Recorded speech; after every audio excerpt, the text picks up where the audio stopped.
Hello and welcome to Disc Dandies, a podcast where each episode two friends share a recommendation with one another. We talked about what we liked, what we would change, and try not to judge each other too much over our bad tastes. This week, we refuse to answer any questions meaningfully.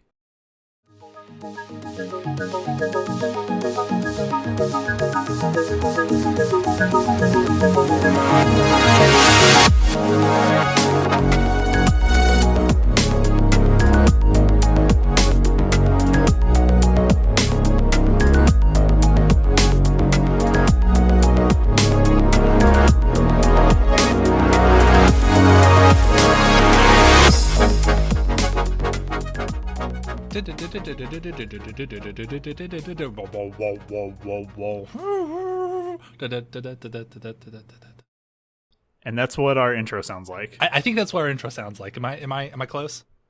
I think you were dead on. We can actually replace the music with it.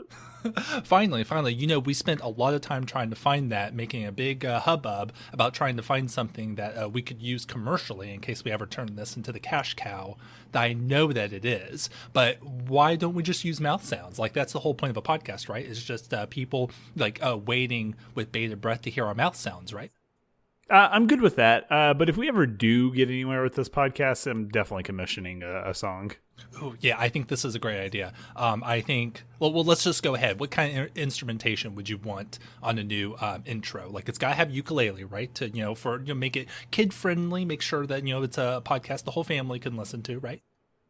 All right, so it's going to have ukulele. My family has a ukulele for each member except for myself because I'm unartistic as fuck, it seems. Yeah, clearly. A kazoo. Oh, yes.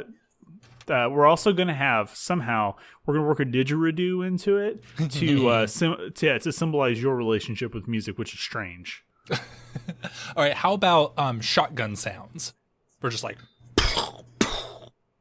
Yeah, like that'll represent our very American approach to art. Yeah, I think that's a good way to do it. But I have a question for you that is much more meaningful and fun to answer than this one. Okay. Yes. Ask away. I can tell you right. Like, it's weird that you're on one knee once again, but I'm willing to hear you out. Yeah. Well, this Valentine's Day didn't turn out the way I wanted it to, so I figured that I'd try again. Now, okay. My question for you this week: if you were dropped into an isekai RPG anime, you know the type where, someone like gets hit by a truck or dies in some sort of tragic way, and they either like wake up, they get transported, they somehow end up in another world that usually works under like RPG rules, There's like fighters and magic and powers, and you got transported to one of these worlds. What completely ridiculous power would you want to be gifted with that you would use to fight the Demon King and take over the world? Okay, so it's not exactly an isekai, but I think it has a lot of isekai energy. I think I would still group it in with the genre because there's still that new fish in the ocean type vibe going on with main characters.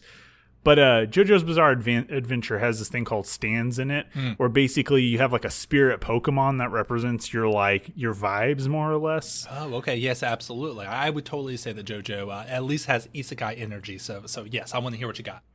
Yeah, I would just have a stand. It would be something completely obnoxious and I would say even pretentious. Maybe like a purple genie looking dude that has like glasses and thinks he's really good at analyzing media, but instead is resorting to a free podcast he does with his buddy.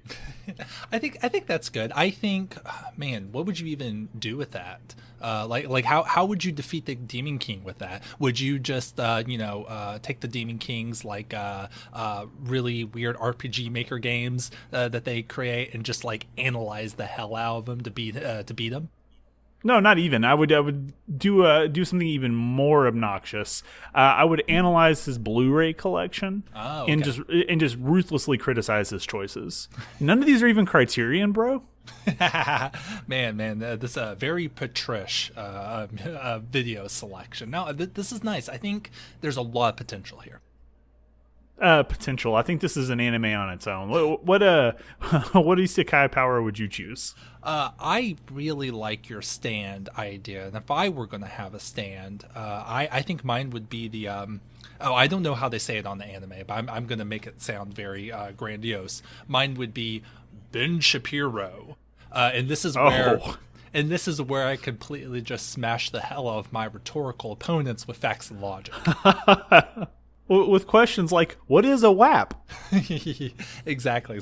I would be, no need for a sword, no need for magic spells or any sort of crazy stuff like that. I would basically just get into arguments with the Demon King, and then just just absolutely eviscerate him with my rhetorical abilities. I think it's more like you absolutely eviscerate yourself, and he cringes so hard that he leaves the conversation. That's how you get your victories. Right, exactly. There's a facts don't care about your feelings joke here somewhere that I'm not smart enough to come up with, but just pretend I said something that was funny along those lines. Okay. All right. Well, we're going to go from talking about these two very powerful stands, and we're going to talk about a much more serious topic today. Would you say, is this more serious? I would say so. There are a few ridiculous parts in this game, but I would say on the whole, this is actually a very serious game, or at least it was one I definitely took seriously while I was playing it. We're talking about Resident Evil 7 today. Yeah, we're going to be talking Resident Evil 7, which, if my memory serves, I forced you to force me to play. Is that right? Yeah. I remember you saying that. I don't think I actually followed through on doing that, so you'll have to forgive me. I just got so excited about being able to play this game again that I kind of just forgot that you were setting me up for a joke and I didn't do it. So, sorry. Okay, so the unfortunate thing about the nature of this exhortation, this is one that I exhorted you to experience, but it's something you already experienced that I wanted to experience. So unfortunately, this immediately disqualifies it from any Dandy AF official rankings. I was thinking about that because this is, just spoiler alert, this is going to be a Dandy AF game for me. I'm in love with this game, and I have been so excited to get on here with you and talk about this game because I have so many thoughts about it. Yeah, I'm going to go ahead and rip the Band-Aid off. There's no really need to dance around it. I'm also, if you had told me to play this, it would have been a Dandy AF as well for me. I think I think this is a missed opportunity. But it's a failure on your part for not having exhorted it to me sooner.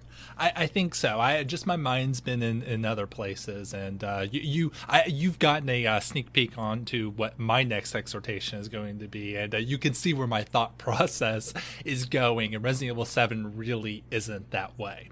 But before we get into this topic, let's just get a couple of things out of the way real quick. This is going to be full spoilers. We have a lot to say about this game, and especially about how this scenario resolves and its connection to the next game, which we're very excited for, Resident Evil 8, which will be coming out a bit later this year. So we will spoil everything, including the stuff that the promo stuff for Resident Evil 8. So here's your warning. None of this will be safe. Just go ahead and skip it if you don't want to be spoiled. Yeah, the very nature of this exhortation was that I'm excited for Resident Evil 8, and I wanted to play Resident Evil 7 to get caught up and know what's going on going into the next game. And I can say that having played Resident Evil 7, I now can ask the right questions about what we were seeing from Resident Evil 8 so far. I feel that way anyways. Yeah, absolutely. And there's one more thing I want to go ahead and say is we're kind of coming from we're coming into the series from different points. I'll let Jordan explain what his Resident Evil history is, but this is a pretty long running series. I just want to let everyone know I'm a big fan of the original games for PlayStation. I've played pretty much all of them. Didn't play Code Veronica, even though I really want to. I played 4. I played 5 once, but I haven't played 6, so I don't have anything there. But I am coming to this from basically having a great nostalgia for the earlier games. And if I understand correctly, Jordan, you're kind of coming at this from a different angle, right? Yeah, so this is I'm definitely what you would probably consider a degenerate Resident Evil fan. I haven't played 1 through 3 or Code Veronica. They're just, unfortunately, I was not a I think it was PlayStation 1 is where Resident Evil 1 and 2 came out on. Is that right? Yes. Okay, yeah, I wasn't a PlayStation 1 guy until really late in the cycle, and even then I was a JRPG guy, so I completely missed out on that wave. But whenever my family got a GameCube, one of the first games we got was Resident Evil 4, and that was, for a long time, one of my favorite games, and I would, at the time, I would have considered myself a big Resident Evil fan because of how much I loved that game. And I played 5 a lot. It's a very good co-op game, despite what the rest of your opinions are on that game are. Which, not to focus on this podcast, but it's a divisive game. I played 6. I hated that. Was not good. And then I played both of the. I played the 3DS Resident Evil Revelations game. Oh, okay. Where you're like on the boat, yeah. And I really enjoyed that one, and I played the sequel on the PlayStation. So that's my background with the Resident Evil games. I am very anti-traditional Resident Evil fan here. Not because I oppose what made the original games great. It's just because I've literally never played them. Yeah, I think that's actually really awesome that we're both coming to it from different angles. So just want to make sure everyone listening to this knew, kind of where our background was, and that's definitely going to inform the way we're looking at this game. But without further ado, why don't we just go ahead and start talking about Resident Evil 7? Yeah, so this came back in January 2017. They have a long-standing tradition of just releasing, new Resident Evils in like the January through March window, and they're kind of keeping up with that with Resident Evil 8. Sort of, it's coming out in May, I believe, if that's right. I think so, somewhere around there. Yeah, so a little bit later, but I mean that's probably COVID related more than anything. Mm-hmm. It kind of keeps in line with what we've expected from their releases. Despite being the 7th numbered game, it is the 23rd Resident Evil game if I counted the games correctly on the list. There are a lot of spinoffs. Yeah, to put it mildly. Like I said, we listed 3 spinoffs just in our conversation leading into this. So from my understanding, this is more or less considered a soft reboot for the series because, some Resident Evil fans would say that the series lost its way with 5 and 6 and some of the other spinoffs like Mercenaries, or I think it was like Raccoon City or something like that. Would you say that's about right for you? Oh, yeah. In terms of kind of going back to its roots, that's definitely the way that the fans see this game. Yeah, and despite taking place chronologically after 6, which you would not be able to tell in my opinion, it is very toned down in terms of its scope. It takes place in like one family farm, more or less, or like one family compound.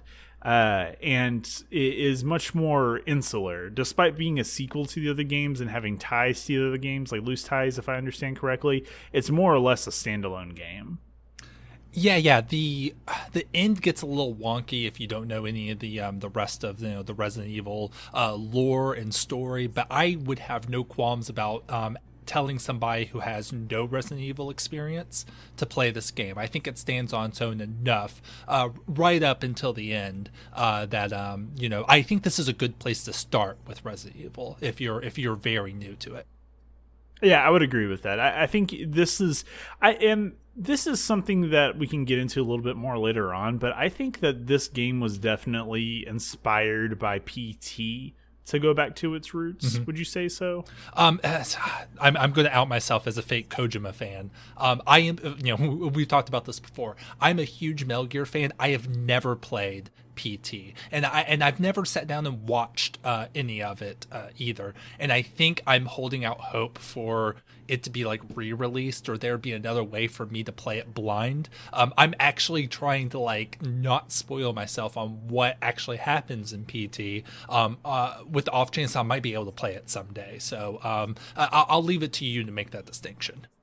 Okay, so yeah, I'll just say broadly without any spoilers that the reduced scope, the fact that this came out, within what seems like a reasonable time period to have been made after the PT gameplay demo came out, it seems like they took a lot of not ideas, but a lot of like stylistic decisions from PT. What, like, the first person perspective, which we've seen a lot of horror games switch to, the fact that it's more or less focused on like a residence as opposed to a city or something like that. And you're being kind of hunted, which I understand is a Resident Evil like thing with like Mr. X and like Nemesis in previous games, but it's more what they choose to have hunting you that's more akin to PT. But anyways, with all that out of the way, I want to get into our impressions, Will. I know you already said that this is a Dandy AF like level game for you. Go a little bit deeper for me. Yeah, absolutely. I played this probably for the first time about a year ago, and I really liked it. Me and my girlfriend sat down and played through it together. It's a good game, for someone who wants to see the story but doesn't actually want to play. It's a good game to sit down and play like as a couple or something like that. On playing it a second time, I still really enjoyed it. It held up. I think this is a game you can play, with time in between. But you can play this. It's definitely, even if like what the story beats and where like the quote scares are, it's still an enjoyable experience to come back into. I think it does a great job of carrying the Resident Evil mantle forward. It did a great job as being a reboot, to kind of go back to its roots. And yeah, I'm just really, really happy with this game. I think it's probably the best they could have done in terms of, soft rebooting the franchise. How did you feel about it? Yeah, so they do a very good job, I would say, in like the first quarter or so, where you're in the main house / the guest house, of making it feel very different from the other Resident Evil games. And I will say that I spent a lot of my time wondering like how this connected to the other Resident Evil titles, and it becomes more apparent the deeper you make it in. And I think they just did a really good job like using a different setting and like a family and stuff like that to tell a Resident Evil story. Like, it is very much a Resident Evil story, like despite what you might think out the gate. And they do a lot of one thing I was not expecting was how satisfying the gameplay would be, like the puzzles, and we can get more into this when we get to our gameplay section. But it was I like a good story a lot, and I love good characters a lot. I connect very much with video games on that level whenever they are strong. But I am definitely more of a like systems guy whenever it comes to games. And this game has very satisfying all of that. Like I think that the puzzling, the action, even the horror segments and stuff like that, all of it's very well done, and I enjoyed that immensely. I think that this game does a very good job, equal parts of making you feel helpless and making you feel empowered. Yes, that's true. I do have a few nitpicks here and there, but overall, I think they're a little on the kind of nitpicky side. Overall, I still think this is a great experience. But I think we just need to say what the story is. Like, you've talked about it a little bit, but do you want to dive into the actual story of what happens here?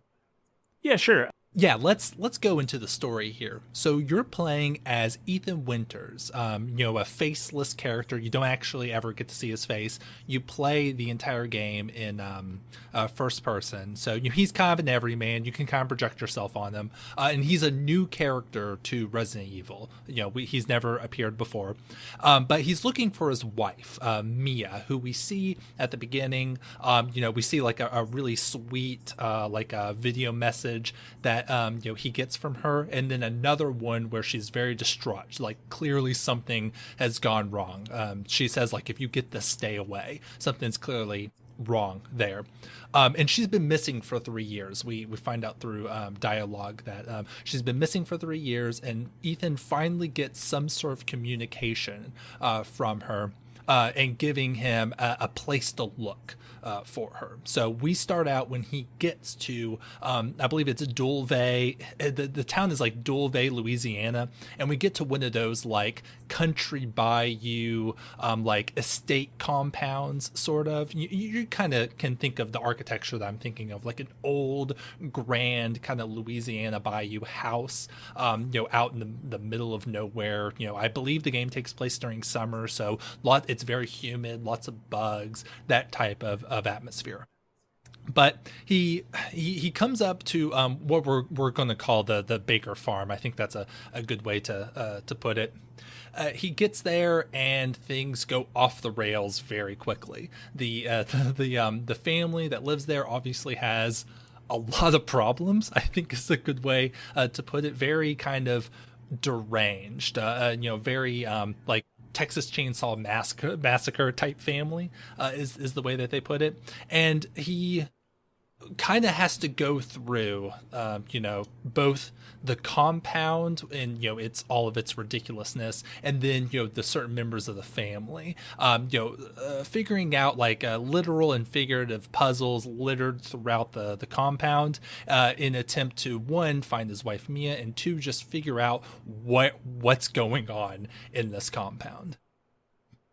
Yeah, this game is really sticky too. You know what I mean? Like, it's very gross. Mm-hmm. Lots of I don't know. This is just like the ultimate, like, part of the fear factor for me was like being afraid to touch anything because it was all disgusting. Yeah, that's true. And this is something I thought about mentioning earlier. But one of the big draws of this, like this being like a soft reboot, is that they actually introduced a new, Capcom introduced a new engine that all of this is being rendered in. They're calling it, I believe that it's the RE engine, and it's very, next gen in terms of, graphics and stuff. It has a lot of like movie type stuff, like it does, changing focus very well. There's a lot of like a motion blur and chromatic aberration, lens flare.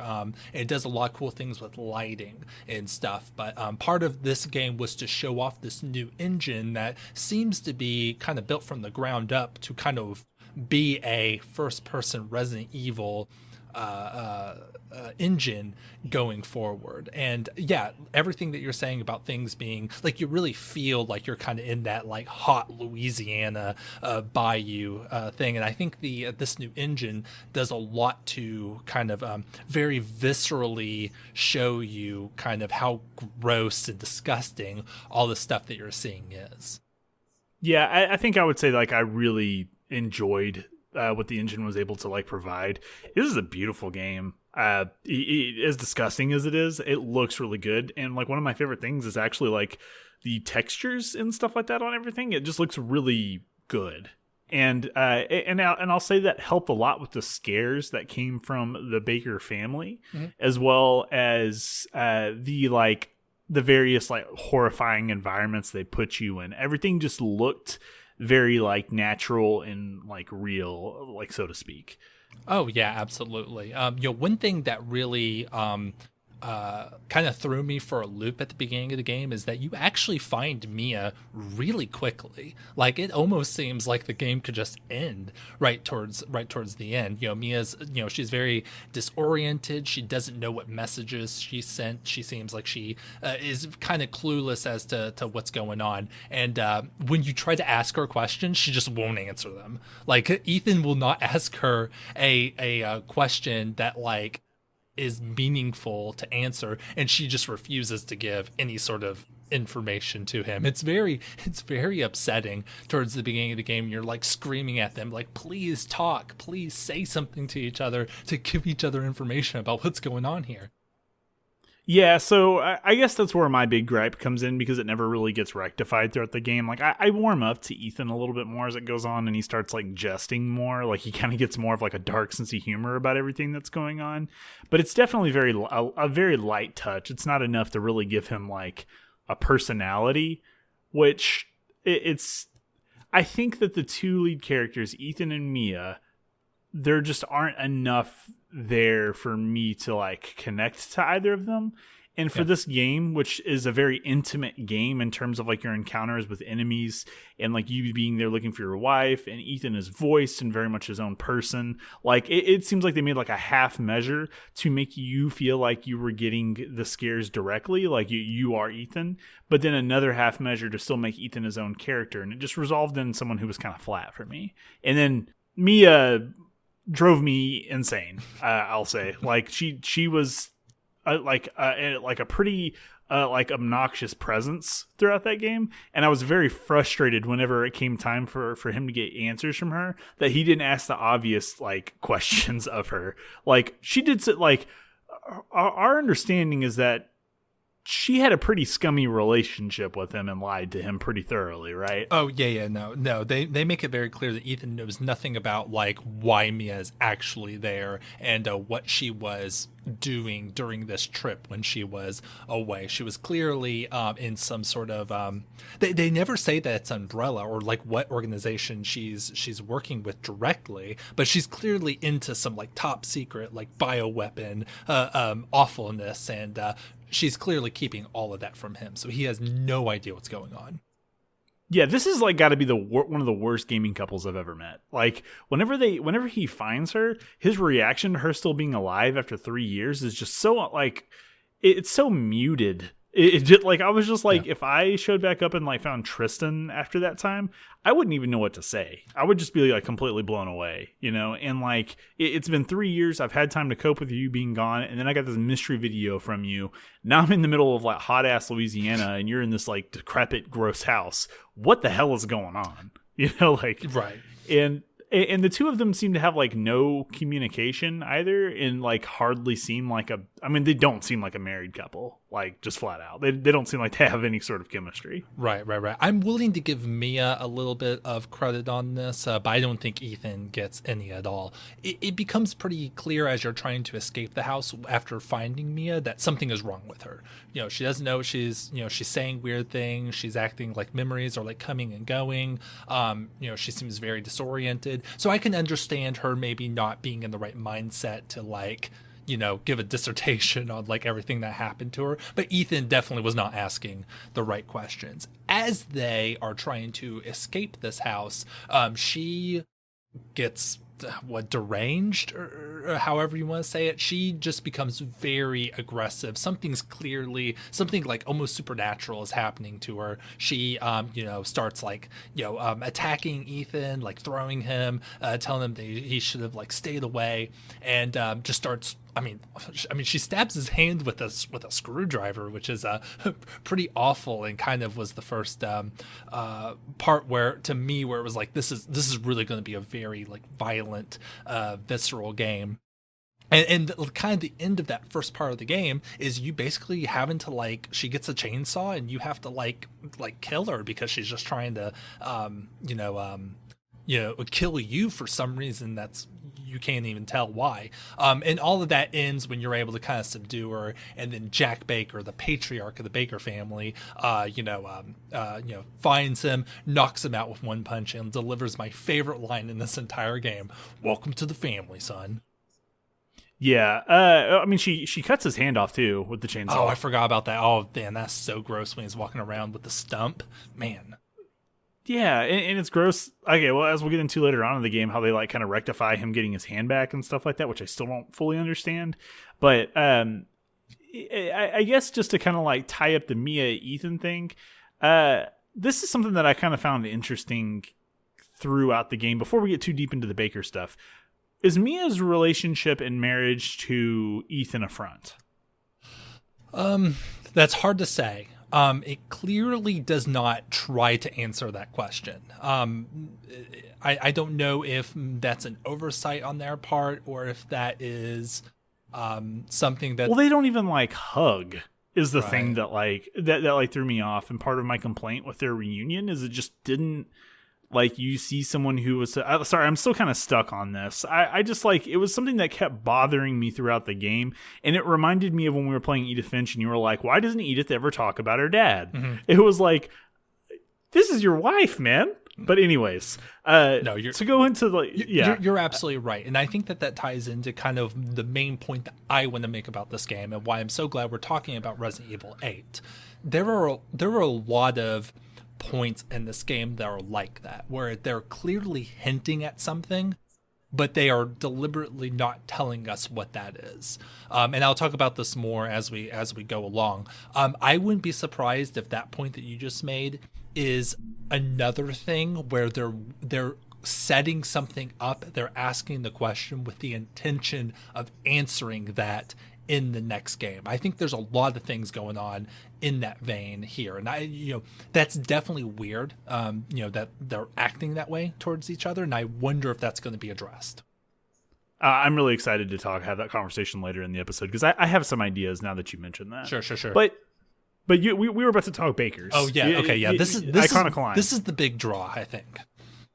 Yes. Okay. So the bakers, all three of them, I think are awesome. Mm-hmm. The son, Lucas, I think his name was, yes, a little on the obnoxious side, but he had some of the best gameplay segments, which we'll get to in a bit as well. Sure. I love the bakers. Jack Baker, awesome villain. yeah, I love Jack. Like, he's definitely the one that I felt like it was the most fun interacting with his character. I think Ethan. Yeah, it was definitely a high point of the game is the Baker family and their take on those classic horror movie genre tropes. After Jack knocks him out, you kind of see his hand be reattached in a way that isn't explained, but maybe explained in Resident Evil 8. We don't know. But he wakes up in a very Texas Chainsaw Massacre like family dinner where they're just completely deranged. They're not eating real food. It's like raw entrails, just rotting. Something clearly is wrong. And you're able to kind of escape that situation there, and that kind of begins your saga with the Baker, starting with Jack, who is very much like he's got the 70s aesthetic to him, very much like kind of in charge, kind of southern kind of guy, heavy drawl, really kind of uses a lot of boy and son, that type, and he was really fun to interact with. Yeah, he's like he's got what I would call a dad aesthetic. Oh yeah. Where you're still wearing the same clothes you wore when you were in high school. And he very much like embodies that like alpha male, like I'm the head of the family. Like he rips his son's arm off or something like that at one point just to prove a point. Very, very aggressive dude. Also very creepy. He's the type of guy that you would be scared of like in public if you were like, if you were just interacting with him normally, You just get those vibes from him. Oh yeah, for sure. He interactions with him is Ethan's first clue into there is something supernatural. Well, it is natural, we find out, but appears supernatural about the Baker family. He has regenerative properties of some sort. He's able to take a bullet to the face and be able to get back up and reappear. And the garage sequence I think was really fun and a great introduction to the type of gameplay that Resident Evil was going to have. Because this doesn't really play out. You're not really playing out like action sequences. You're playing out these set pieces. This is where you get into the car, and there's gameplay. You actually have to play it, but the idea is that you're acting out the scenario where you get in the car, you smash him a couple of times with a car, and then eventually, he tries to impale you on a pole, but you're able to kind of turn the tides and impale him. But of course, that doesn't actually kill him. Did you enjoy those types of like set piece like a boss battle type gameplay? Yeah, I did a lot actually, and they felt really stressful and overwhelming, as I assume they're supposed to, because you typically, in these situations you have like limited ammunition. You're having to like use the environment more or less. Like you have to be paying attention, because it'll ask you to both avoid the family member in this closed in space while also like looking around the environment for tools to use to dispatch them. And I thought the tension between those two ideas worked. Like, this guy is like mere feet away from you, and you're like hurriedly like scrambling around for something to fight him off with. And in the garage scene in particular, I think that worked really well as you're like looking for the key, trying to get into the car to ram him, all of that. Yeah. I will say that the part with the police officer really kind of took me out. That's like one of like the parts I didn't like, because I think the police officer, like the way that he like interacted with Ethan was just so like not how police officers act in situations like that really kind of took me out. But or maybe it is the resolution of that, I felt really paid off. You could tell they were trying to set up like a scene, and when that scene pays off, it's really good. Yeah. So I have a question about the police officer too. So he gets dispatched by Jack, and then later on you find his corpse, and like Ethan even makes the comment like, poor guy and stuff like that. But there's a note on him that's saying that he needed him to handle Ethan later. And I thought that was setting up the idea that the police officer was going to be reanimated and coming after Ethan later on. Did I miss something? I don't remember catching on to that. Maybe I kind of breezed through that. But yeah, you're definitely supposed to be wary of the police officer after they die. They definitely set it up to be a possible scare point. Maybe it's cut content. I don't know. But it still works, because when you're like seeing the corpse or interacting with the corpse, you are kind of like on edge. Like something might happen here. And maybe it's intentional that they try to make it seem that way, and then nothing does. So actually, I love the set pieces with Jack, but I think the scariest Baker was his wife, Margaret. Jack was creepy and had some scary moments, but like the scariest parts of the game for me were definitely when I was interacting with Margaret, especially in that old house, that sets on the water. There's a lot of scary moments with her. How did you feel about Margaret?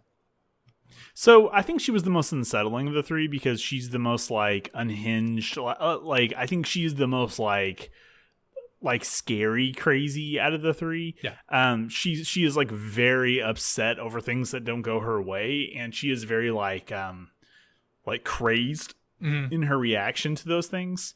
And that unsettles me, because you've like encountered people who kind of react the way she does on some level. You know what I mean?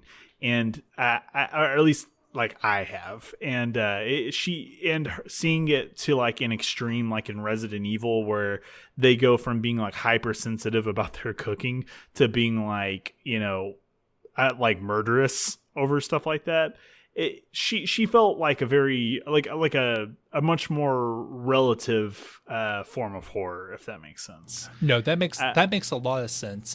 You can compare her to Jack a lot, where Jack, a lot of his scariness comes from the fact that he's in control. He knows what he's doing. He is intentionally doing something in an unsettling way, while Margaret is more of the kind of unhinged version, where she's just kind of flailing wildly. You never know when she's going to show up. She's much more unpredictable, and you don't know like where she's going, what her plans are, or why she shows up where she shows up at. So I think that was definitely part of why she unsettled me a bit more. And she definitely had the best jump scares. I think there's like 2 or 3 places where she just pops out of nowhere, and you're like not expecting it, and those really got to me.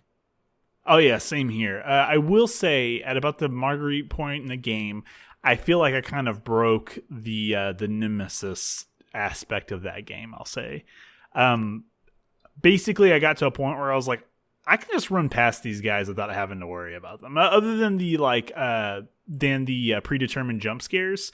By the time I got to the point where Marguerite was like hanging out in the dining room and stuff like that, and I had to like run past her multiple times to get pieces for like puzzles and stuff, I was just sprinting by. Like I was just like, oh, like like panicked, like running by her.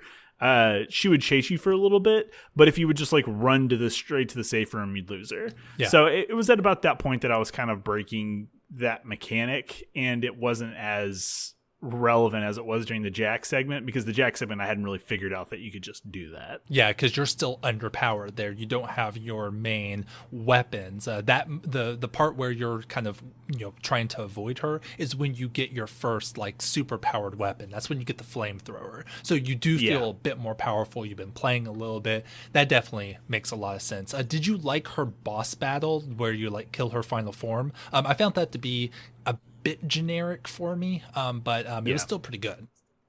I actually think the first encounter with her was the one I favored more. That one, I'm with you, like that her last boss battle was like, I think this goes for both Jack and Marguerite, that I liked the first like battle with them. Like I loved the garage encounter over the incinerator room encounter. I think it was dueling chainsaws. Yeah, the dueling chainsaws, like it was fun, but like I liked the novelties in the garage fight more, like ramming him repeatedly with the car and stuff like that, and like scrambling to find the key. Yeah, like it was just a lot. I liked the puzzle versus action mechanic there. Mm-hmm.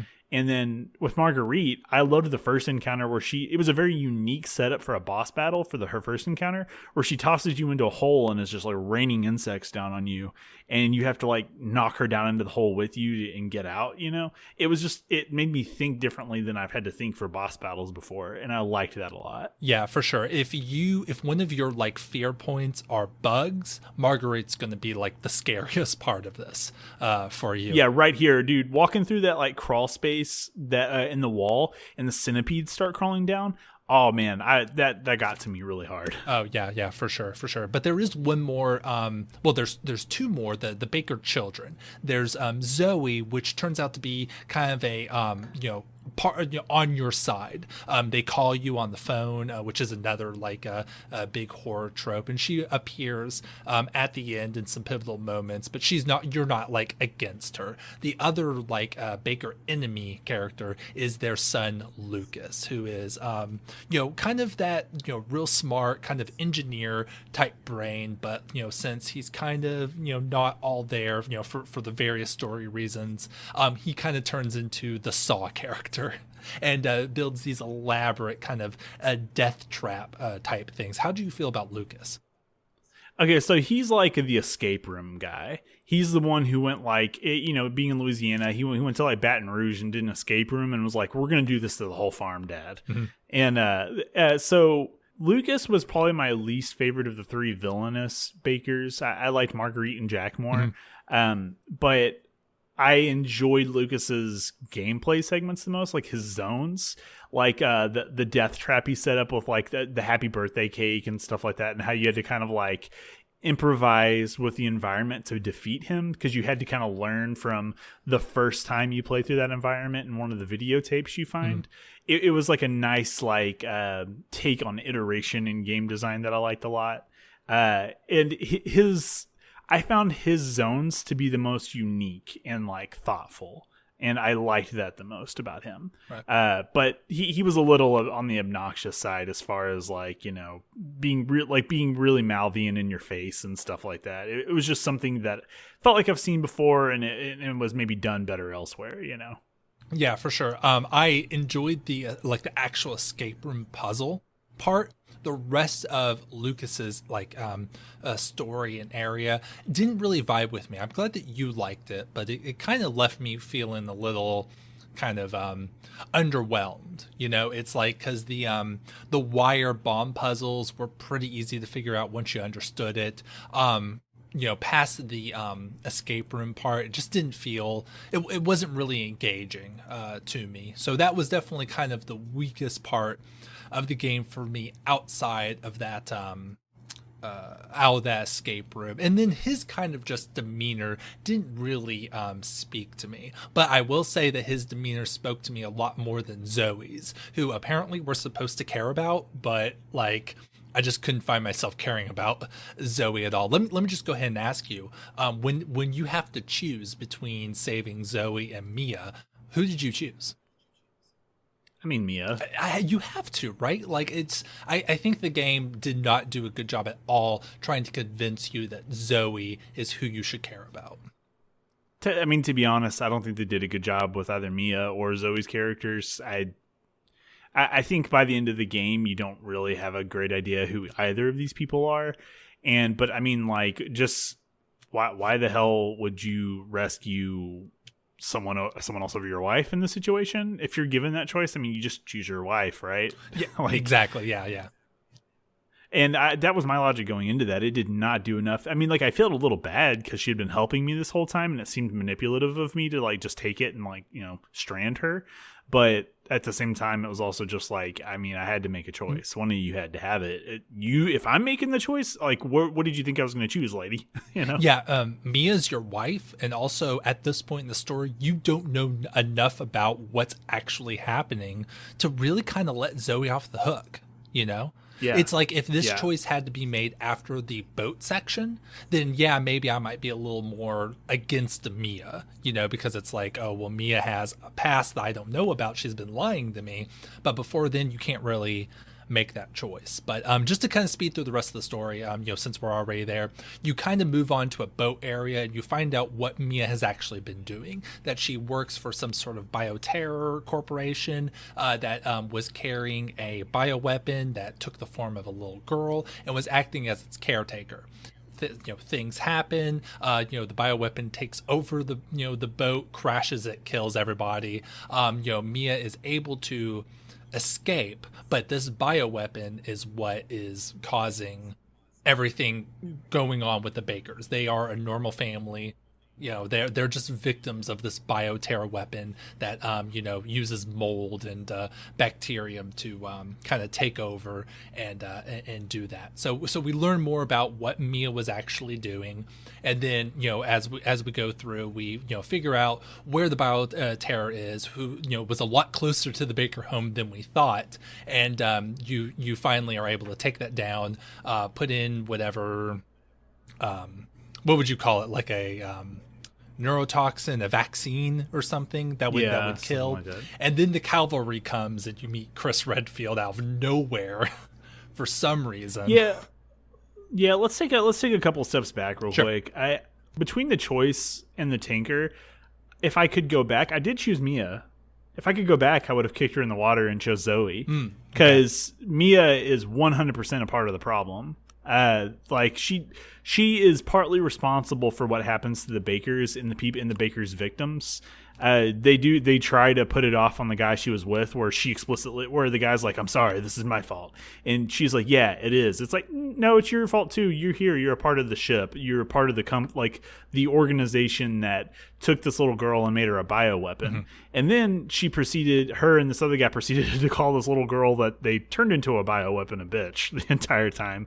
I could not stand Mia by the time this was over. Mm-hmm. I was like, she lied to her husband, possibly used him as a front. We don't know. And then vilified a girl who was turned into a weapon and ruined the lives of this family. Yeah, so I think Mia was a problem by the end. Yeah, for sure. I heard a lot of people say they didn't like the Tinker chapter. I actually really liked it. I think it was one of same. I liked it more than Lucas's whole thing, other than the room. But I can understand it's like the back half of the game. I can understand why people would kind of think it was just kind of like added on to increase the length of the game, but I thought it was really cool. I liked it more than the mines part, which is how you get from the ship back to the Baker estate to end the game. Yeah, I agree with that. I really enjoyed the Tinker section. I'm actually kind of surprised to hear people didn't like it. It felt like the most, from my experience, like the most Resident Evil part of the game, and I thought it was all really well done. Yeah, I liked it too. Well, let me ask you this. So we find out at the end, and we told you we were spoiling everything. That's fine. We find out that creepy grandma that you kept seeing is actually the bioweapon living with the Bakers, and that is who you have to kill. That's taking the form of a grandma to be able to live with the Bakers as some sort of twisted a twisted family. Did that twist get you, or did you see it coming a mile away? I mean, I saw it coming. I mean, whenever they introduced her earlier in the scene and she was like a mute, sitting still thing, it was like, that's just a trope. We've seen that thing before. It saw it coming. But the ride was good, so that didn't really matter to me that I saw it coming. Sure. My first playthrough, it actually kind of got me. I was like, this makes total sense, but I did not see this coming. Maybe you know me, we talk about this a lot. I'm an anti-intellectual bumpkin. So while I was replaying this game, I kept that in mind, and I tried to look for like clues that, are pointing out that like, hey, none of the bakers know that they have a grandma that lives with them. And, I was looking through it, and the game actually does a really good job of not really ever pointing to the grandmother as something like wrong and weird, other than those jump scares. And those are clearly supposed to be weird. But if you don't know that that's coming up, like, it's really hard to point to the grandma as being the source of all the trouble that's happening. And you really don't really get a clue into that if you're playing blind up until the lab part of the the underground mine lab part, where it really gets spelled out to you, like, oh, the bioweapons like growing gray hairs and stuff like that. So I thought that was really well done. Yeah, no, I still think it was really well done. I just think that the issue is that you have such a small cast, and this whole game was about using every bit of the buffalo, and whenever I made it to the Marguerite section and I hadn't really seen much of the grandma past that point, she was just in the back of my head the entire time, like, okay, there's something more going on with her. Sure, yeah. I didn't know that she was going to be some like bioweapon or something like that, but more just the fact that like something's up with her. They didn't really acknowledge her in the place. They didn't talk about grandma or go take grandma and stick her upstairs or something like that. You know what I mean? Like, she was just showing up in random areas of the house. And I think I was just at that point, I was just waiting for something to come up with her. And I think that the game, in spite of that, this game's all about like execution. I think it does a really good job of like doing the best of the horror tropes in creative ways. Like, of all the complaints I just threw at Mia, I'll actually make an argument against the Marguerite sections and say that Mia's scares were actually really well done. Okay. Yeah. So for me, I could never trust Mia. She was established to me as someone who was a liar. And also in the first scene, she's like flipping back and forth between, the bioweapon that we find out more later on and Mia. And it was at random. She would go from like trying to console me to trying to hurt me. And whenever she showed up on screen, I didn't know what I was going to get. So like when you're walking through the house and she comes out of the side room and she's like, oh, Ethan, I'm so glad I found you. And then moments later, she's like tossing you, Yeah. And then the other scene where you're like looking for the puzzle piece for the spider puzzle and you find it and she comes up on the other side of the fence. I straight up yelled when that happened. Yeah. And just her there, you're like, which Mia do I have right now? I think that she was just very effectively unsettling because you just felt like you couldn't trust her. Right. Yeah. So I think that does a good job of kind of going through all the story. I know you really want to get into gameplay. Let's talk about the actual gameplay that the game offers. How's that sound? Yeah, sounds great. Puzzles. This game's all about them. I would say that like it probably had more and better puzzles than the last like 3 Resident Evil like numbered games combined. Would you say? Yeah, I would say so. With the caveat, and I'm sure we'll talk about this, I did not like the light puzzles where you had to like find the shape and then it opens up once it matches the shape on the wall. I did not find those to be engaging. Like the mechanics of them were fun, but the fact that they existed kind of makes no sense, and just seemed kind of a little too silly, especially with the mechanism for actually opening the door would in real life be. So I enjoyed figuring out those puzzles, but I kind of wish that they could have been coded in a way that made more real life sense. Yeah, I mean, they stand out especially whenever you have so many of these other like puzzles that are like the one I think of as being a really good one, and actually like one of my favorite moments in the game is the Marguerite scale puzzle, where you go to the door that has the scale with a lantern on one side, and you realize, oh man, I just beat Marguerite and she had the other lantern. I got to go back and get that from her. And you go back and they actually tie that into the next area. Super well done. And Whenever you have puzzles like that use like things that are reasonably realistic, and then you have like the shadow puzzles and you're like, how did that open up the wall? I don't know. Yeah, I agree with you. I think that those were out of place. If only they had been kind of designed a little differently. Like maybe it was just like a mass, maybe it was still the mass thing, but you had to like put it in the wall somehow. Like it was like you had to orient it the correct way for the key, and then you could put it in and turn it or something like that. I think would work a lot better. I agree. Yeah. Yeah, I think that makes a lot of sense too, because it's just like it's just a key, you know, and I really liked the idea. It's never said, but the thing that like occurred to me was that a lot of these puzzles exist on the farm because of Lucas, probably. Like he was a big fan of like the escape rooms and the he's an engineer and stuff, and I was just like, oh dude, you like, I like the idea or the implication that Lucas is the one who like designed all the crazy parts of the house. Yeah, that would make a lot of sense. Yeah, especially when the mold takes over the bakers and they start kind of losing their common sense. That would make that would make a lot more sense. I did. We already talked about this, but I really loved the Lucas like escape room puzzle. I thought that was really well done and one of the highlights of the game. If only there could have been maybe like one more of those. Maybe like you did that when it was like, oh, you got through this one. Here's another one. It'd be really cool if they'd have that. But like that kind of puzzle creation was really well done in this game.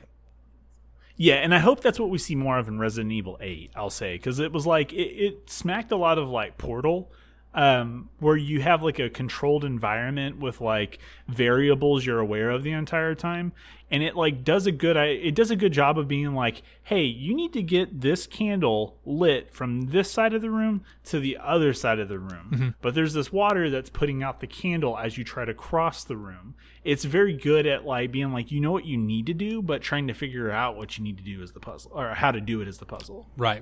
And you know, another part of the puzzle situation, and we're about to talk about this, is the restricted item and inventory system, and how trying to fit everything that you want to carry with you into your inventory with only a certain amount of slots definitely plays into that, because part of the puzzle becomes, which weapons do I bring with me? How much healing items do I bring? How much room do I leave empty for keys and other key items? I would definitely say that's another part of the puzzle. Yeah, for sure. Like the whole game, like if there was one word I could use to describe Resident Evil 7, it would be modular, both in terms of its like inventory system and also like the design of the house and stuff like that. Everything is very carefully considered, like all the way down to like the slots in your inventory, and being like you're constantly taking stuff out, sticking in your item box, putting it back in depending on what you need on the given time. That I think that they did a really good job of using every single bit of your inventory to like interact with the house. Yeah, for sure. And the game does a really good job of hiding items too. There were definitely some items that I just found by chance, and I was like, if I wasn't being super careful about trying to find stuff, I would not have found this item. So they were able to hide some items in some pretty ingenious places. If I could have it my way, I don't know if this already exists or not, but I would play through that game again I wish I could play through it without psychostimulants turned on. Like you couldn't pick that up as an item and they replaced it with another item, because one, it kind of goes back to like the shadow puzzles where it's like, oh, you take this pill that tells you where all the items and secrets are in the house. That was a little bit too much for me. But I also like to your point, how well hidden everything is, because it like makes you really pore over the room, and like you spend so much time in each individual room just trying to understand it and what you need to get out of it. And that was a part of the game I really liked. And whenever you had like psychostimulants worked in there, I understand that's there probably for difficulty reasons and for people who just want to experience the game, but I didn't think they belonged. Yeah, I can definitely see that. Part of that hiding items really highlights the feeling of you just having limited resources, which is a classic hallmark part of old Resident Evil games, is where you clearly don't have enough to just play the game as an action game. You have to be strategic. You have to run past some things. You have to decide which fights you're going to do, and where you're going to be more strategic because you don't have enough to just, headshot every single molded that you come across. So you definitely feel that as well. Towards the end, you stop feeling less that and it starts becoming a bit more like, okay, I have tons of weapons. I have, lots of ways to do it. And then they throw tons of enemies at you where you get to actually play with your toys. But especially, the beginning two-thirds of the game, you really do feel that limited resources kind of keeping you back a little bit. Yeah, and I don't want to spend too long on this next part right here, but I do want to bring up the house in general as a setting. Sure, yeah. This is just kind of off the cuff, but how did you feel about the house as a setting? I thought it was great. It really harkened back to the original Resident Evil where you were just in one mansion and it made no sense the way it was designed and you were just trying to get from trying to figure out how to actually navigate this while dealing with the tight corridors and zombies that were walking around. I thought it was a great setting. It fit well with what the Bakers were being portrayed as, and it was a great throwback to that classic Resident Evil gameplay. Yeah, I am in no position to offer awards to experienced game designers because they're, a lot smarter than I am, and they probably feel pretty good about it already. But if I could give these guys a hug at the very least, I would. I loved the house as a setting. All disgusting stuff aside, like it is so like intricately and like smartly designed. And like we were talking about, like all of the individual rooms are just like these like pocket puzzles, and they tie back around and loop into each other and like encourage backtracking and reward backtracking. Yeah. If you get like a key that could work on doors back at the first house you were in, it rewards you heavily for going back and doing that. Mm-hmm. And I just think that it was just like one of the main reasons why I love this game. Like I actually did really love the story despite my complaints for it. But like it was the gameplay and the house and like putting the puzzle together that was that house was just so like satisfying. And it makes me want to go back to it already just to kind of like poke around and see what else I could find. Mm-hmm. I loved it. And I really hope that they are just expanding on the ideas that they had for 7 and 8. It like me, I was already excited to play 8, but this just like kind of put me over the moon. Like I would say it's like one of my most anticipated things on the horizon. Oh yeah, absolutely. And we'll talk about that a bit more later, but we already touched on it a little bit, but we kind of wanted to compare 7 to the other games in the series, kind of where it came from. So like I've been saying, this game is a great soft reboot back to the original games, which we would consider to be 1 through 3. I really do think that this game really captures that, not aesthetic, that's not the right way, but that type of gameplay. Tight corridors, you're in an unfamiliar area, you're very limited resources, there are nasty things walking around that you have to decide whether you're going to run past them or fight them. So I would say that this game compares very well, while also being a step in, pushing the envelope while being a great representation of the old games. So coming as somebody who is a huge fan of those old games, that really makes me like this game. And I really hope they continue that trend into 8. But I want to ask you for 4 through 6. Now I've played 4 a lot. I played 5 once, wasn't really a fan. But how do you feel this game plays as a step from those newer games up until 7? I think that this goes in a direction that I very much would have liked from Resident Evil in general. Like my favorite Resident Evil before this was Resident Evil 4, which isn't like a unique take or like new. I mean, like Resident Evil 4 is considered an all-time great and by some considered to be like the greatest game made, and like popular opinion. But for me, as we go into 5 and even to a more extreme case 6, they get away from like the limited resources and get more into like the heavy action aspects of 4 that I guess they thought is what everyone loved. Mm-hmm.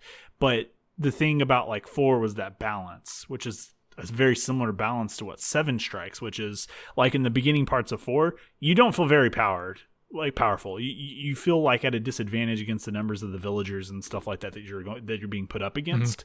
You kind of feel outgunned, and this game does that as well. Like the first half of the game, you're like, how the hell am I supposed to kill these people with a pocket knife? And like, but then in the second half of the game, for the set pieces, is where they really empower you, and it's effective because you spent so much of the game kind of piecemealing your way through the game.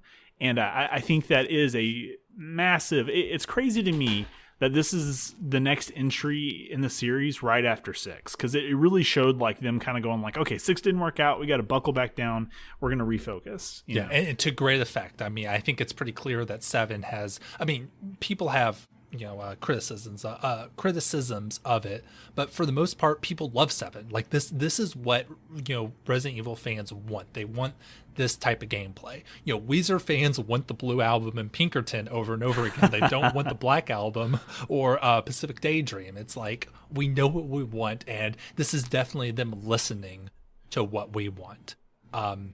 So how do you feel about the change from first person or third person to first person? Do you think that this game is helped by the fact that it's in first person for the first time for Resident Evil games?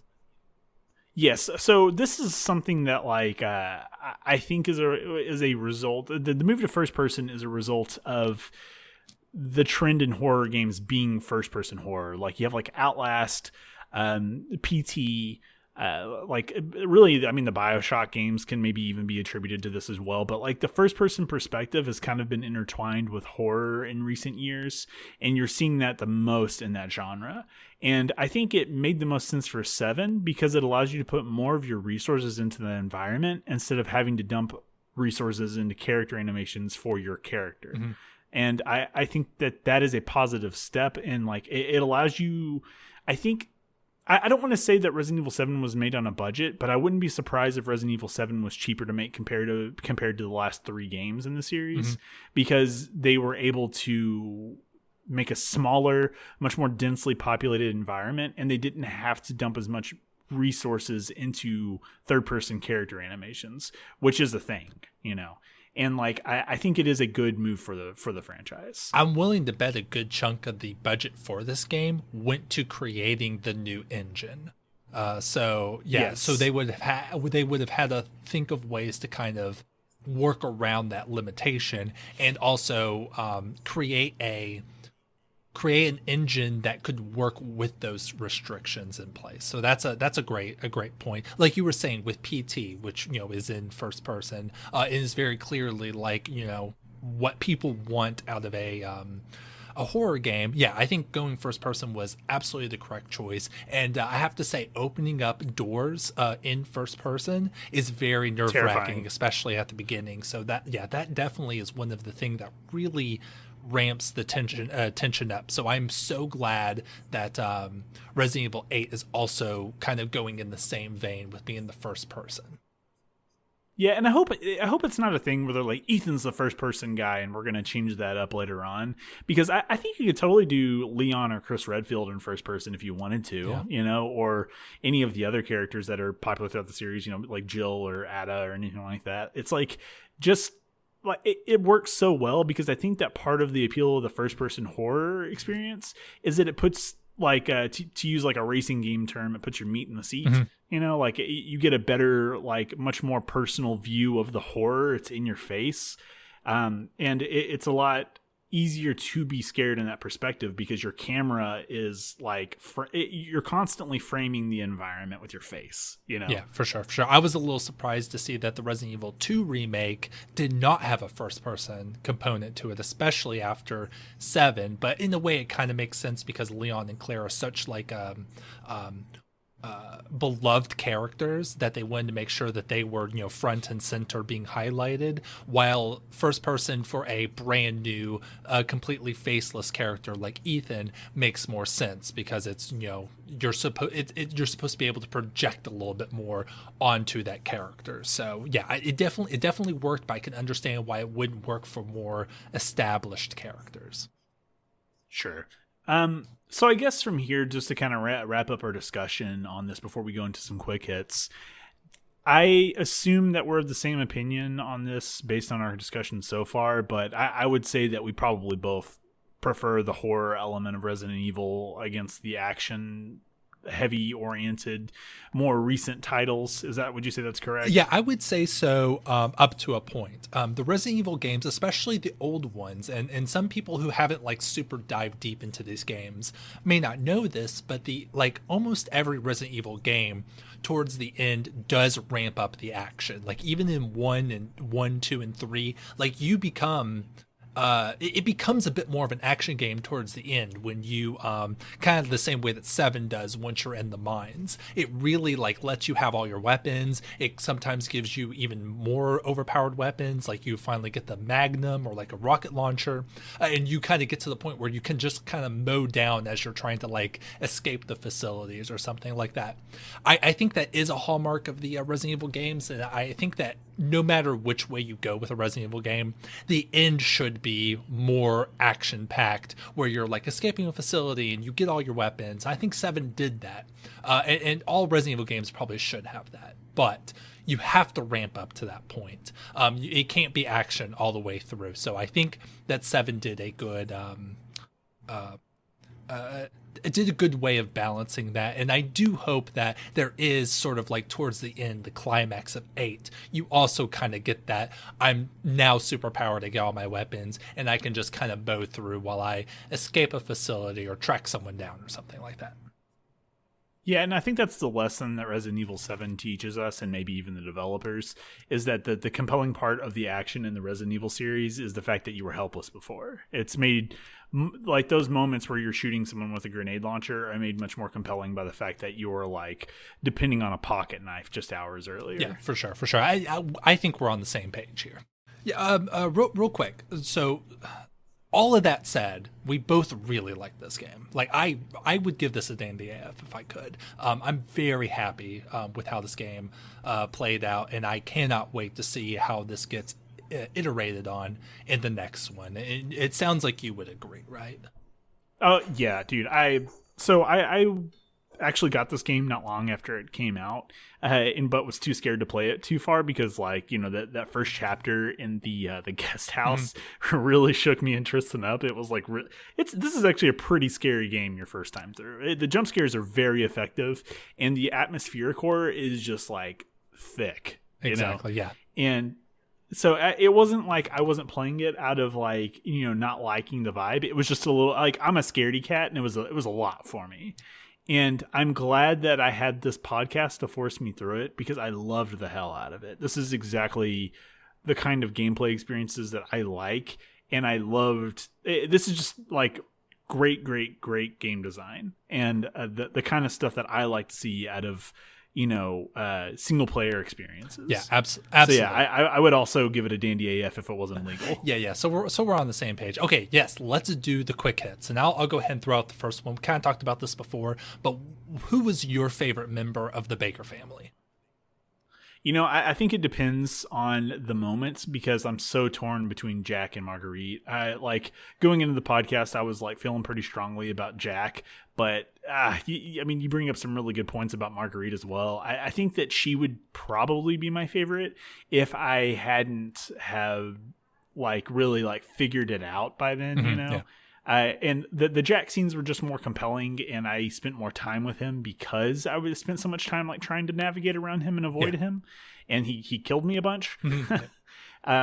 So like I think for now it's Jack, but with honorable mention to Marguerite. Yeah. Marguerite was the scariest of them, but Jack is by far my favorite. He has the coolest lines. It's that sinister, like, I am in charge here.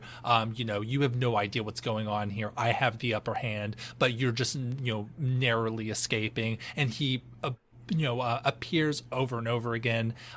He is like a late game boss that you eventually see, and he is also kind of like where you learn that the Bakers are, I guess it's some sort of like mental link. I don't know what's going on, but you talk to Jack towards the end, and he explains that the Bakers are just victims, and that they're actually just a normal family. So Jack is definitely my favorite. Yeah, I think it's got like a hive mind thing going on, if that makes sense. Again, didn't really explain it all that well. Yeah, it was. I think it was just more inferred. Yeah, because like I actually think that that's a positive point to the game because they really did want you to just not understand what was going on. I think that was intentional. Yeah. And they want you to like kind of piece things together.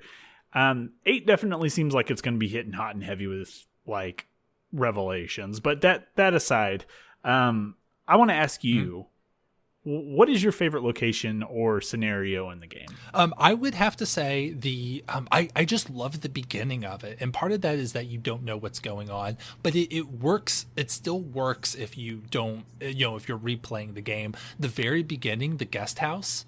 Like right at the beginning, it sets the tone so well and is so well done. I love that. Second place being the tanker. I just really like the tanker, especially getting to see it normally and then see it decrepit and then crawling with the molded. I really like that as well. What is yours? I would say my weakest. I think there's only one weak section in the game that I found that like I loved pretty much all of it. It was probably the greenhouse segment that we talked about before. That one it didn't feel unique enough from the rest of the game. But I will say that my favorite like scenario for sure was the Lucas escape room scenario. Oh, yeah. Just a very like smart puzzle design, like leaving you kind of like confused just long enough to like feel satisfied by like figuring the room out. But as in like favorite like location, I think I got to agree with you that the tanker is actually very strong, and I can't say it again enough. But like I'm really surprised people didn't like the tanker section. I thought it was awesome. Yeah, I hear you. I think we just have the greatest taste, and that's why we have a podcast, right? Yeah, that's why we are the disc dandies. Our tastes are superior. Right. Oh, well, okay. I have a question for you. So not towards the end of the game, but I'd say probably as you're being chased by Marguerite and you finally get the flamethrower. I think that's probably the part where you start getting these more powerful weapons. You could include the shotgun if you wanted to, but I probably wouldn't. But you get these more powerful weapons throughout the game, and you're kind of encouraged to only really carry like 1 or 2 of them with you at a time. So this would be like the flamethrower. There's a rocket launcher that you can get later on when you start playing as Mia. You can get the machine gun and all that stuff. What was your favorite of the more powerful weapons in the game? So I think that I would include the shotgun just because I think that was the first feel empowered moment in the game. Because like before then you had been working with limited like weak ass ammunition with like the pistol, and you had the pocket knife. Before the shotgun, there's even like a big lead up to the shotgun where you see it and you pick it up and you realize, oh, I can't take it unless I get like a counterweight thing to like, open the door back up for me to get out. There's anticipation built up, and that thing, I would say that was my favorite because it paid off hard. Like I used it all the way up until the end of the game as Ethan. And it never stopped being good. And like those the molds, I think they're called. Yeah. They killed me. I died a lot in the first house. But once you got the shotgun and you're like one-shotting those dudes with it, oh dude, great turn of the tide for me. And like I did like the grenade launcher a lot whenever you finally get to it. But I used it sparingly because I just wanted to conserve my ammunition, and I was just leaning on that shotgun for like the majority of the game. Sure, yeah, I think that's totally valid. Did you know that the broken shotgun can be repaired into a more powerful shotgun? Did you catch that part? I did not catch that part. There are only 2. If you play on normal difficulty, there are 2 repair kits that you can get. And one of them is like super hidden. You have to actually like find like the treasure photo to find it. You find a broken handgun at some point that you can repair with one of those. But the other one, you can actually go back and repair the broken shotgun, and it's almost like the super shotgun from Doom. It can only hold 2 shells, but it has a noticeable like power increase to the other one. So once you get that shotgun, that's definitely like one of your favorite weapons. Oh my god, I'm gonna have to go back and find that for sure. I had the treasure photo, but honestly, like there was a certain point where I was like, I don't need whatever it is. I'm good. Now I feel stupid. No. I would say out of mine, I actually didn't like the flamethrower. It was fun to like kill bugs with it, but like to actually just fight the normal molded, it was pretty not fun to use. I actually really enjoyed using the rocket launcher. I didn't really have many reasons to use it up until the end, but I definitely enjoyed just like those huge molded that were like vomiting on you, that had like the projectile vomit, like just smashing those to death with the flame rounds felt really good. Yeah. Speaking of that, is there ever a point where Ethan hits himself with the serum? I can't remember. I don't think so. I don't hear anything. I don't hear anything like that. But also, it's not really clear that he's infected at all. But it's possible that he might be infected, and we might hear a little bit about that in the next game. That's kind of what I'm going to. Okay, we'll save that for our Resident Evil 8 discussion in a second, because that just came to mind, and I'm just like, I don't think we ever saw him take anything. No, but anyways, no, I don't think so. But honestly, I think now's as a good time as any. Let's go ahead and talk about Resident Evil 8 and what we're looking forward to. We have 2 trailers, I believe, and a gameplay demo that, like, if you're one of the poors like Will and I, you've only probably watched, if you've experienced it at all. Because it's only available on PlayStation 5 at the moment. They haven't released it on any of the other consoles or PC, so we kind of just have to wait until they give us that, if they ever do. I've watched that demo. Have you yet? No, again, kind of like I said with PT, I'm waiting to be able to play it myself, so I don't know anything that's in the trailer yet. Or, I'm sorry. Okay. I've seen the trailers. I have not played the demo yet. Okay, so from my understanding, the demo is going to be a separate experience from the game. Like, this is a scenario that takes place outside of the game. I don't know. It's hard to understand. I'm mostly just gleaning this from podcasts that I've listened to about it. But we won't go into spoilers for that because I don't want that to be ruined for you. It is really sweet.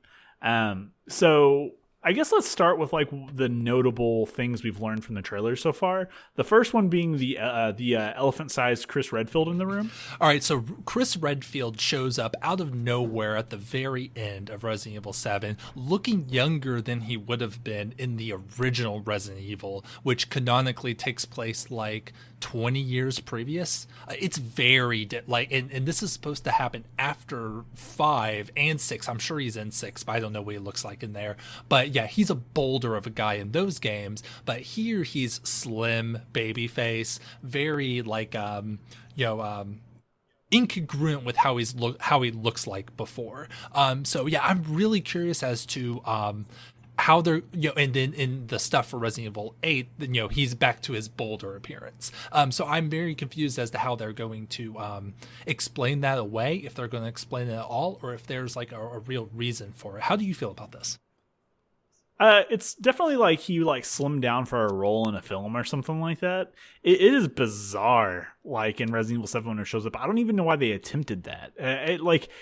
Seeing his appearance in 8 just makes me think they're just going to patch his appearance out of 7 at some point and patch it into big Redfield, and because it just doesn't make any sense now. And I know his big appearance in Resident Evil 8 is just them responding to the confusion over 7. I think that they were trying to go for another character model change for him because he's apparently had a lot over time.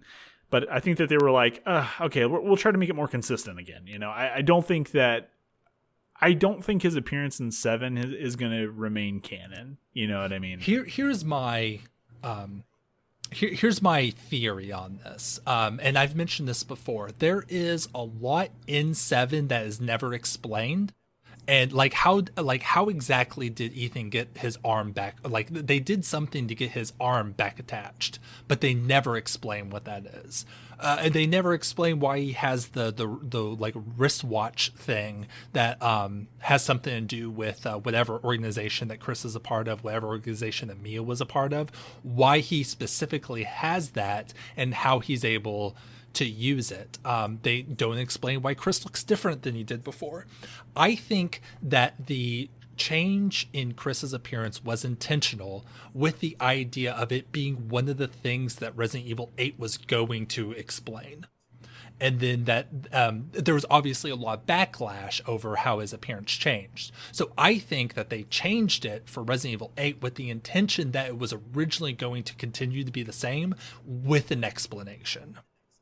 I don't know if that's going to be true, but that's what I think. Yeah, I think it's possible they could work it into the story, but I don't think that it's natural. That I think that they toned him down to be more grounded for Resident Evil 7, since Resident Evil 7 was a more grounded experience overall. And I think it just didn't work out the way they wanted, and so they were just kind of backtracking it. I mean, they could work it into the story, but I think it's in response to not the original plan. Sure, yeah. It's I'm willing to guess it's a mixture of both. Do you think that Resident Evil 8 is going to actually answer questions like, why? Like, do you think that Resident Evil 8 is going to explain why Ethan was able to put his hand back on? I think so. I mean, like so I think the idea was that Zoe stapled his hand back on, and and put that watch on him. Because she was talking to him whenever he woke up, and so here's my thing. I think he is infected. The fact that he has full use of his hand again, and then is vomited on several times throughout the game, which we have seen was a cause for other people getting infected and stuff like that. I think that he is. Why would he be worked back into the game if he was totally fine and normal again? I think that maybe Ethan has some stuff going on and maybe shows up at this village for answers or something like that. This is just speculation at this point. But I think that Ethan proper is going to tie back into the events of Village and what's going on with him. Yeah. I think that there are questions that are intentionally not answered in 7 with the intention of answering them in 8. And I think Mia probably has a lot to do with that too. So we seem to think that Mia is also there in 8, right? She's a part of the trailer. Yeah, in a pretty significant way, if you want me to just go ahead and say it. Yeah, go ahead and say it. Yeah, Chris shoots her in the face. I'm not convinced that that's Mia. I'm just going to go ahead and say it. I think people are assuming that's Mia, and it's not actually her. I would say I'm assuming it's Mia until they tell us otherwise. Just based off of, even the wiki page says it was Mia that got shot. Because I was like, did he just shoot? Yeah, I was looking online. I know maybe it hasn't been officially said by Capcom or anything, but people really seem to believe it was Mia that got shot in the face there. Yeah, I think it's one of those things where so many people believe it that it just becomes the truth. No one wants to question it because that's just what everyone thinks. I'm willing to bet that something else is happening there. Maybe it's Mia.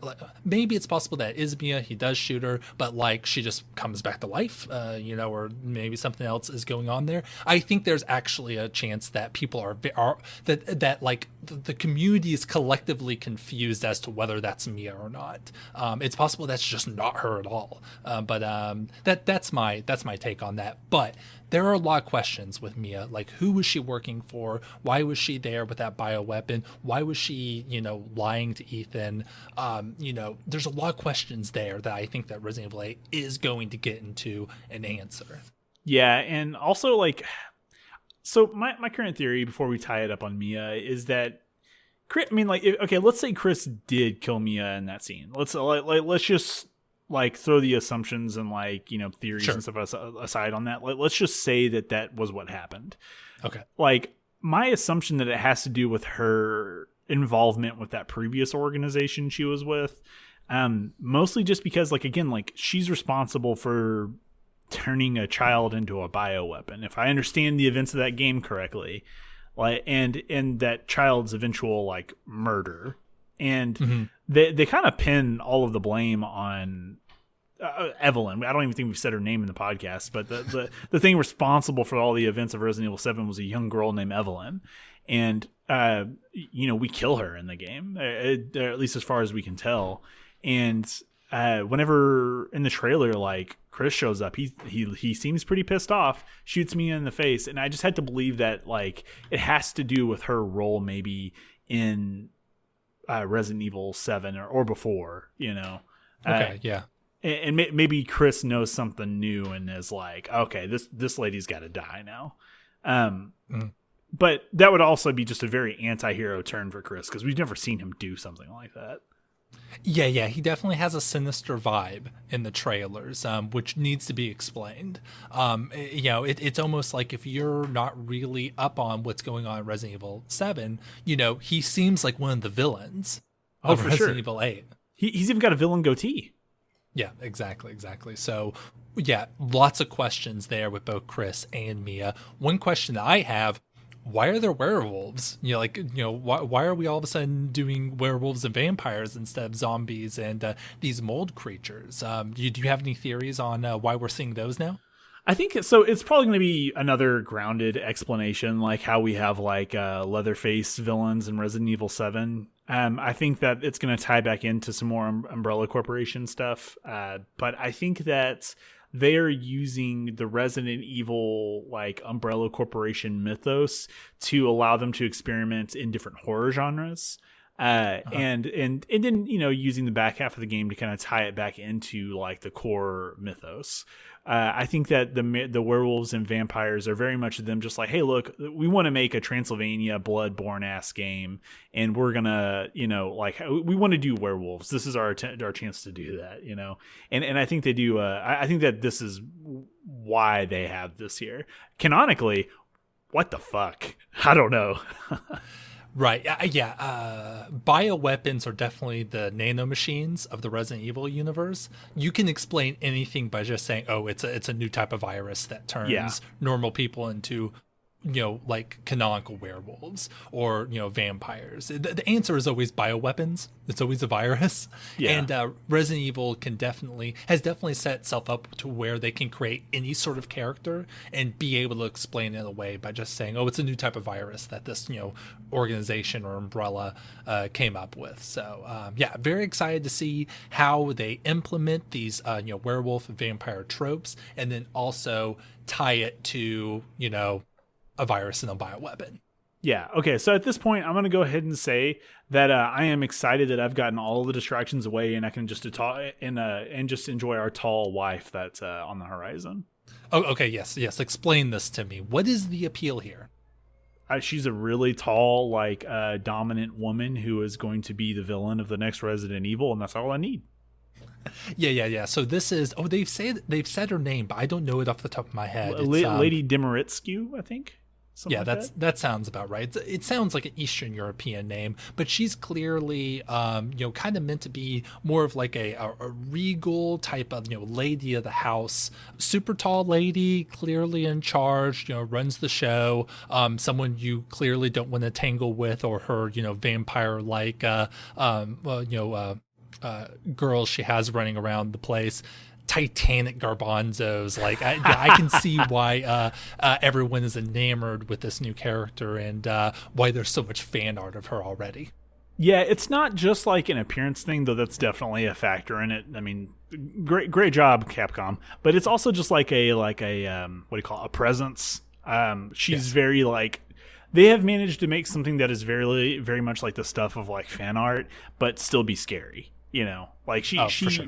Yeah, I mean, she is massive. She's 9'6" based on what they're saying. And while some people are using that as a part of the sex appeal, it's also just going to be terrifying because one of the scenes that I've seen repeatedly is her stepping through a doorway, and then when she stands up, she just towers over you, and it's just like, oh shit, she is a very imposing figure, very much in the same way that Nemesis and I guess what's his name.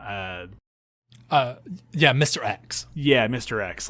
They're just bigger than you, and you can tell that in a 1v1, she's probably going to take you, Yeah, for sure. Lots to look forward to with Resident Evil 8. Do you plan on playing it when it first comes out, or do you think you're going to wait? Dude, we're if you're up for it, I want to play this when it first comes out and do an episode on it as soon as we can. Up to you, though. We can reconvene. Yes, I regardless of what we do, I'm definitely playing Resident Evil 8 pretty close to after it comes out. So yeah, I mean, Resident Evil 7 is a great game on its own, and really happy about how it's setting up this other game that's going to be, at least I can hope, just as good based on how well they did with 7. Yeah, I have really high expectations and hopes for it, and just based on like I said, I've watched the demo. Based on what I've seen, I don't think it's going to disappoint. So with our Resident Evil talk out of the way, I'm glad we had it. I'm glad I finally got to play through this thing. But I believe we have an exhortation to talk about. That is true, and this is not coming from me. Are you surprised? What? That's right. That's right. I am bringing on one of my favorite people onto our next episode as a guest. How do you feel about having a guest on Dandies for the first time? This will be the first person outside of ourselves who has been on or listened to our podcast. That's true. That's true. Yeah. Our guest has recorded a recording for us, and from what I understand it, they have an exhortation for us. So let's go ahead and roll that beautiful Fred footage. Hello, Frederick, also known as War Crime Zuwu, and I have an exhortation for you. Pikmin is a game I spent much of my childhood with, a real-time strategy game for the GameCube with a particularly quirky art style and narrative. It occupied me for endless hours with the colorful, immersive settings and engaging, tight gameplay. I would like to exhort Pikmin to the Disc Dandies so that they may experience the enthralling narrative, rewarding gameplay loop, and armored cannon beetle that it has to offer. Thank you for inviting me on. Armored Beetle. That sounds like a tough customer. Yeah, I've never heard of that franchise. I guess it's a spinoff of Pikmin or something like that. I wonder if it shares any similarities to the Armored Core series. Ooh, oh, yeah. I don't know anything about that. But yeah, Pikmin. I've actually never played Pikmin. Have you ever played Pikmin before? I have played Pikmin 3, that is, on the Wii U. Enjoyed it a lot. Now, the exciting thing about this exhortation from Fred is that it's a GameCube game. I own a GameCube. I get to have an excuse to play my GameCube again. This is exciting. Oh, yeah, you get to pull out the original hardware. Nice. Well, okay, I'm very excited about this. This is a game I've never played. I know that it's one of Frederick's favorite games. I know that he's played a lot of this game and has lots of strong opinions. And let's be honest, you and I, we got raw chicken brain. We say it over and over again. It's about time we got somebody smart onto this podcast to tell us how we should feel about video games. Yeah, I hear he has an education, and I'm excited to have someone with informed opinions on the podcast. Yeah, so Dandy Dogs, the Dandy Nation out there, please be excited for our next episode where we're going to have our very first guest, Frederick, also known as War Crimes Uwu on Twitch, and my co-host on the Gutshot podcast, which talks about Magic the Gathering. So, if that sounds like a good time to you, please join us for our next episode, and we'll have a good time with Pikmin. But with that said, why don't we get into the back matter? We're running a little long, but I gotta know, Jordan, it's been a while since we spoke. What have you been getting into that other than shitting your pants? Well, just this moment, like breaking news, I got a puppy. Very puppy. Excited about this. Oh, sweet. What's the breed? So it's a mix of Chihuahua and Scotty, like a Scottish terrier. Goodness, my brain. Mm-hmm. But its appearance errs more on the side of the Scottish terrier. So she's just a small little Scotty, is what she looks like. Like white fur or blonde fur, I guess you could say. Very adorable, like mustache. Very good looking dog. Oh, that's really cute. I have not seen any pictures, so once we get off of here, I know you're gonna join your family and play with the new puppy, and we want pictures immediately. So please send those. You will be bombarded, my friend. I can't wait. I'm actually expecting that your girlfriend is sending my girlfriend pictures as we speak. Well, quite possibly. Other than that, in the last week, there was a Nintendo Direct. They revealed a new Fire Emblem-esque Fred eyebrows, but like RPG. It's made by the same people who made the game, Octopath Traveler, which uses like 2D sprites in like 3D environments. Very gorgeous art style. I would encourage you to look it up, Will, if you haven't seen it before. But it plays, the strategy element plays a lot like Fire Emblem, and they gave it a really horrible project name until they finalized it. It's called Project Triangle Strategy. Oh. It is just the most like god awful thing to have to come out of my mouth. I feel so positively about playing this demo, but I feel so negatively about the name. It's so conflicting. Oh, yeah, for sure. Just a side point, I always confuse Octopath Traveler with the game Octodad, Deadliest Catch. They're actually very similar in themes, and by that I mean not at all. Yeah, that sounds like a lot of fun. Honestly, we should probably ask Frederick about that when he's on the episode next. I'm sure he has thoughts about that, too. Yeah, at the very least, we can exhort him with it if he hasn't checked it out already. Outside of that, I am closing on the finish line on the Last Dance documentary I was telling you about. It's the Michael Jordan / Bulls documentary. Oh, yeah, you were really enjoying that. Yeah, this is like very quickly becoming, if we could redo our best of last year episode again, it would be on my list. It is fantastic, and I'd recommend. Whether or not you are a sports fan or not, there's plenty there for everyone. It's very compelling, emotional, and like funny in a lot of areas. It's great. Well, that sounds good. Yeah, once you actually finish it, give us a final update. Yeah, I got 2 episodes left, so I should have it hopefully before the next episode. Nice. Sounds like a good time. Yeah, what about you, Will? What have you been getting into? Yeah, I'll just keep this quick, kind of wrap this up. I have been playing Tybalt's Trickery in Historic on MTG Arena. I do think the deck is bad, but man, I have so much fun doing it. There's nothing quite like being able to play an Umalog or a Ugin on turn 2, and just having your opponent just concede immediately after they've only played 1 tapped land. It's the best thing in the world. So that's what I've been doing. Oh, fantastic. I need to get back onto Arena. I think I'm feeling ready now that Call of Time's had some time to marinate, and they've made some bannings and stuff. I feel safe returning to Historic. Yeah, for sure. But that's it for me. I think this is a good place. Let's button this one up, man. Yeah, sounds good. All right. Thank you for listening to this episode of Disc Dandies. It means so much to us every time you join us for one of our episodes. If you want, you can follow Jordan on Twitter at Action Pancake. He has a lot of funny content on Twitter. I highly recommend following him. I'm at Aggro Rhetoric on Twitter, and we would love it if you would follow along with our exhortations and stay up to date on all the latest Disc Dandies excitement at Disc Dandies Pod. I'll stab you if you don't subscribe to the YouTube channel, and join us here next episode for another spin with the Disc Dandies. See, the correct strategy is to stab through the hand and then cut the hand off, and then throw your betrothed across the house. That's what's going to happen to you if you don't subscribe, follow, like, share us on Facebook, whatever. We're going to be very aggressive about our disdain for you if you don't spread the Disc Dandies love. All right, that's the episode. Later, everybody. End podcast. End podcast.